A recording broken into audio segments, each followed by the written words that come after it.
Giant bugs in the bed. 1 star. So over the past month, I visited 3 football-themed hotels across England to test out their worst 1-star reviews. And my only goal is to see if they really are as awful as people say, or if they deserve more than a 1-star rating. But my journey to test out the first 1-star reviews brought me all the way to Norwich. So I've arrived in Norwich this morning to test out the first 1-star football hotel reviews. I'm staying in the Holiday Inn behind me, but before seeing what this place has in store for me, let's read some reviews. And the first review comes from Bilal, who said, "Room carpet had sticky stain on it, which could be anything. Breakfast was another letdown. My 5-year-old could do better than their chef." 1 star. It kind of sounds like sticky stains in this hotel could be the least of my worries, because the beds sound like some of the worst I've ever heard of. First up, Kel said, "Terrible sleep. Pillows like boulders." Samij also said, "Giant bugs in bed." And Shanahi said, "Terrible beds, horribly bouncy."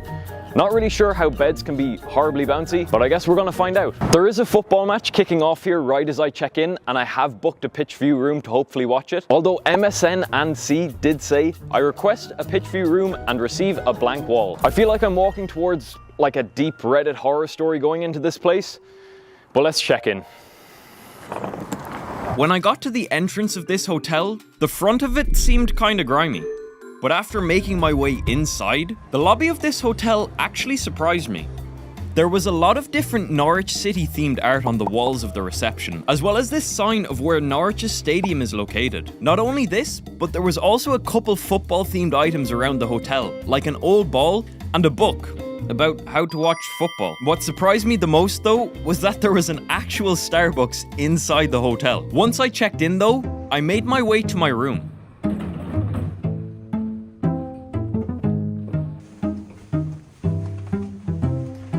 And after I cracked open the door, I could finally take a look inside.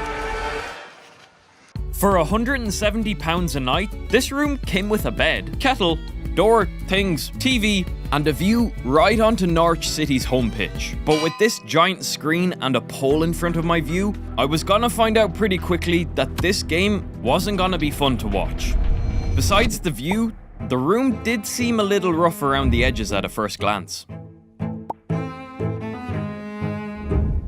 So I just made it to my room, and so far, everything looks pretty okay. They even let me check in 2 hours early, which means I'll make kickoff now. I did book a pitch view room though, but that view is just a bit underwhelming. So there's still 30 minutes till kickoff, but I'm gonna be seeing if this bed can live up to its terrible reviews. So Samish said there was giant bugs in this bed. I'm gonna open it up and see if there's anything there. Once I pulled the bed sheets back and gave this thing a proper inspection, I was happy to say there was nothing to be seen with more legs than me, which meant this bed passed the first test. So Shanahi said this bed was terrible and it was horribly bouncy. There's only one way to test this. Oh, I wouldn't even say this is terribly bouncy. It's just a bit springy. So I have one more review to test out about the pillows, but I'm gonna get to that later, because right now, it's time for kickoff. After the handshakes were complete, the game could finally kick off, where today Norwich City faced off against Derby County. So the game has just kicked off, and I do have a view of it. It's just not a very good one. With the giant screen and pole right in front of my view, it made watching this match extremely difficult. The window of my room was also really dirty, which only added to how tough it was to watch this game. But early on, I did see Derby score right outside my window, only for it to be ruled out for offside. You can actually pinpoint the second when his heart rips in half. And now. Being next to the away fans did make a great atmosphere though, even if I was in a hotel room. But my view of the game inside wasn't getting any better. And any time the ball went behind this giant blue pole, I couldn't see anything that was going on. And another problem I discovered while watching the game was that anytime the ball went into the far corner, I also couldn't see. But I did get to see Norwich score right outside my window. With just minutes left in the game though, Derby won a penalty.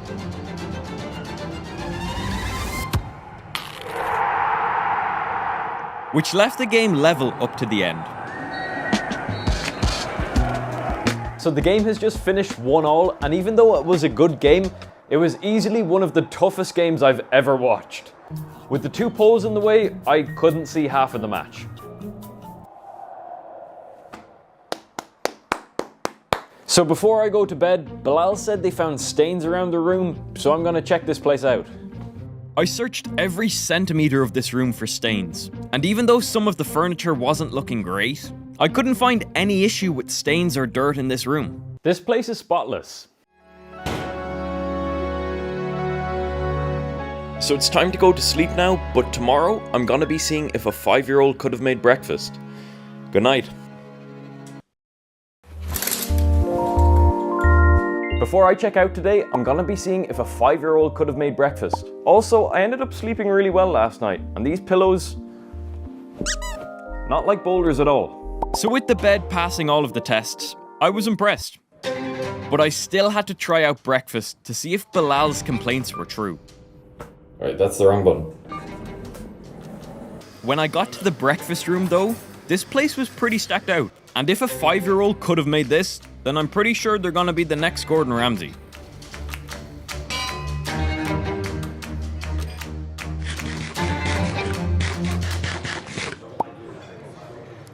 It's not that bad.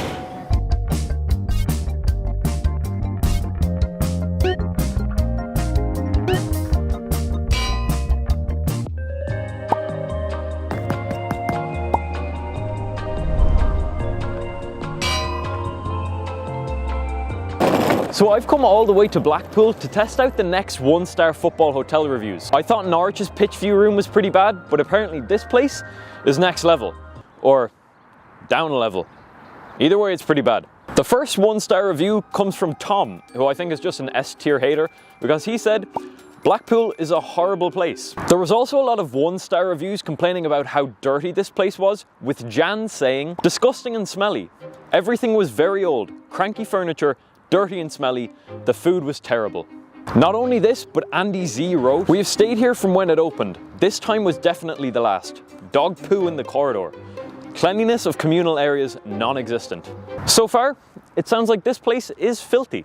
Breakfast in this place also sounds like a horror as well, with Athol writing, restaurant is poor, food inedible, toaster hasn't been cleaned in weeks, pastries are stale. But now is my biggest fear with this hotel.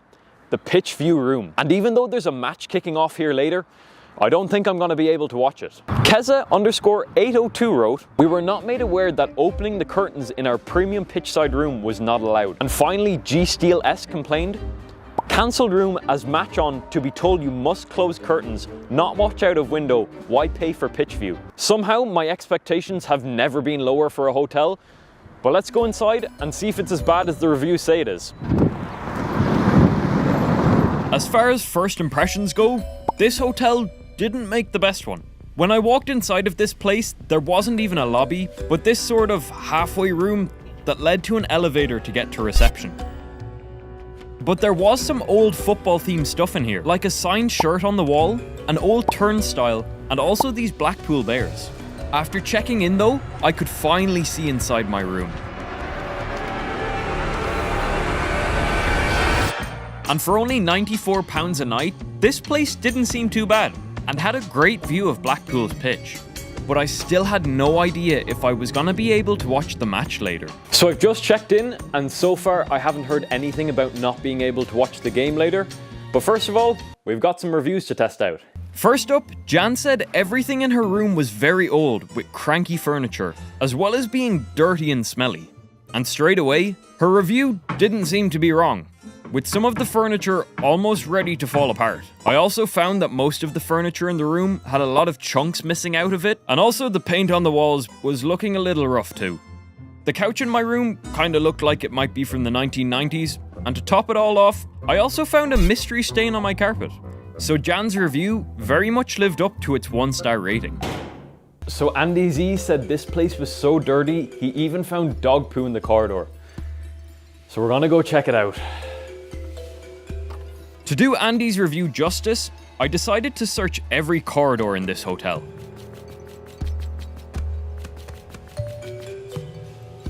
And after searching all 3 floors of this place, I couldn't say that cleanliness was an issue, although I did find a random stain here and there.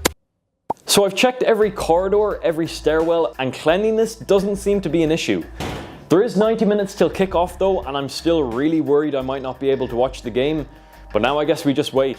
As kickoff got closer, the players started to warm up, and I had a pretty decent view of everything from my room. But as Blackpool came onto the pitch to face off against Rotherham, it seemed like I was in the clear. The game is about to kick off, and there's literally no sign of anyone telling me to close my curtains. And we're actually watching the match. So even though Keza and G Steel S said they couldn't watch the match, I wasn't having any issues so far. We're 15 minutes into the game, and I'm still watching it. Nobody's told me to shut my curtains. I did get a bit of a strange feeling that they might have forgot to tell me I couldn't watch the game though, because when I looked outside at all the other pitch view rooms, they all had their curtains shut. The game in front of me was actually pretty exciting in the first half though, and a lot of chances almost found the goal. But as the second half went on, Rotherham missed the best chance of the match, which meant the game ended 0-0. So while I might have gotten away with watching the game, I don't think Keza and G Steel S were lying. So my first day in Blackpool was just okay. That's about all I can say about this place. Tomorrow I'm still gonna try out breakfast before I check out, but for now, it's good night.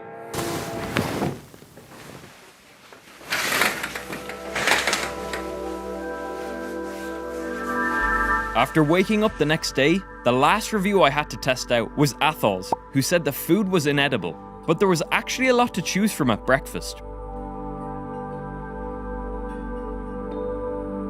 And the view inside the restaurant wasn't bad either. Once I got my food though, I tried it out.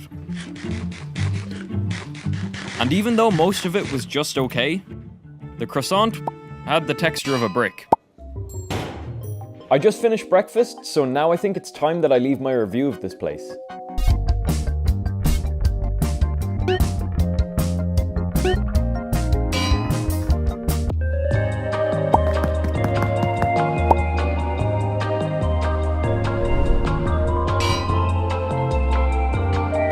So I've made it to Milton Keynes to test out the final football hotel of the video. So far, the hotels have been a little bit disappointing, but if my stay is anything like Reese's, this could end up being the worst hotel of the video. He said the positive stuff about this hotel was nothing, and the bad stuff, every. Anthony also said, we got a cookie on arrival, and I'd say that was the highlight. Beds were very old and uncomfortable. Impossible to sleep. I'm really hoping I get a cookie too, because I did get a booking confirmation email with this image on it. If I don't get one, I'll be really disappointed. As well as Anthony, Shermati had this to say about this hotel. Room looks dull. Bath panels had scratches. No shampoo or conditioner despite requesting. No bathrobe or slippers in the hotel. The breakfast was not tasty at all. There is a game kicking off in the stadium behind me in less than an hour, but James did leave a review saying, you're advertising a room with a pitch view, but block it off. So yet again, I have no idea if I'm able to watch the match, but let's go find out. When I walked inside the lobby of this hotel, there wasn't a whole lot to do with football in it, but there was this giant artwork of Dele Alli, as well as a cabinet of MK Don's trophies from over the years. Once I checked in and got my key, as well as my cookie, I made my way to my room. And in the corridors, this hotel also had photos of Stadium MK being built. But after I got to my room, I could look inside. And just outside my window, MK Dons just kicked off against Colchester United. As well as the pitch view, this room had a TV, chair, bed, and a kettle, as well as some water in the fridge. And for £150 a night, this room was nice, but it was pretty basic. So I've just arrived in my room and MK Dons have just kicked off outside my window. Unfortunately, the pitch view in this room kinda sucked. I couldn't open the doors of my room to get out to the seats, and anytime the ball was on the left-hand side of the pitch, I couldn't see anything that was going on. Also, unlike the other two pitch view rooms where I could sit down and watch the match, I couldn't see the pitch from my seat in this hotel. So if I want to watch any of this match, I'm just going to have to stand here for the next 90 minutes.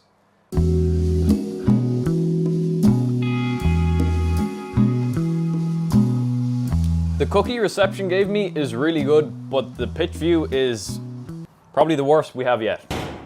Besides having to stand for the first 45 minutes, there was some good moments in the match outside. And after MK Dons defended a corner, the ref called an end to the half. So it's just hit half time, and even though I thought the Norwich game was tough to watch, I think this one is even worse. So the view from my room was that bad, I've decided to watch the second half of the game from the corridor of the hotel. My view from the corridor was actually a lot better, and I could finally see the whole pitch. And MK Dons almost found the perfect chance to score. But after conceding a penalty, Colchester had a chance to win the match.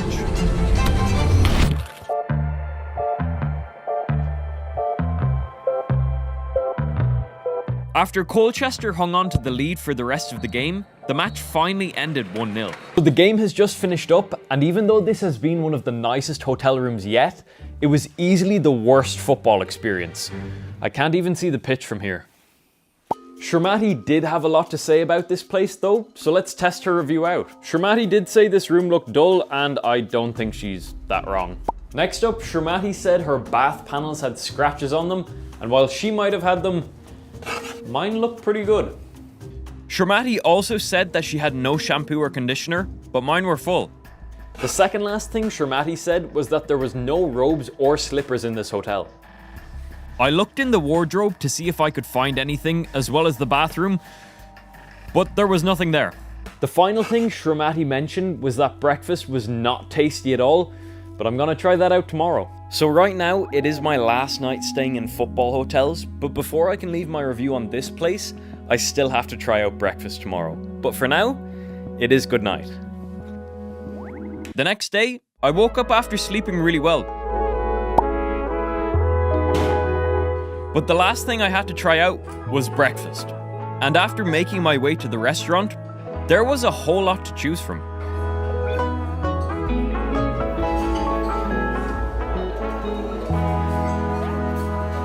And after trying it out, I could finally see if Shermati's final complaint was true. On a scale from 1 being not very tasty to 10 being very tasty, I'll give it like a 6.5.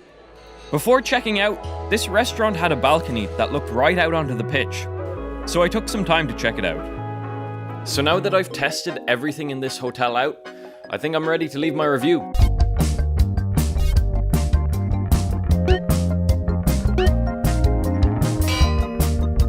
So after testing out 1-star reviews from football hotels all across England, did they deserve their 1-star ratings? Overall, every hotel had their weaknesses, but I also had some great experiences at each one. So while they weren't perfect, I don't think they deserved their 1-star reviews. But if you enjoyed this video, you might like this one too. See ya.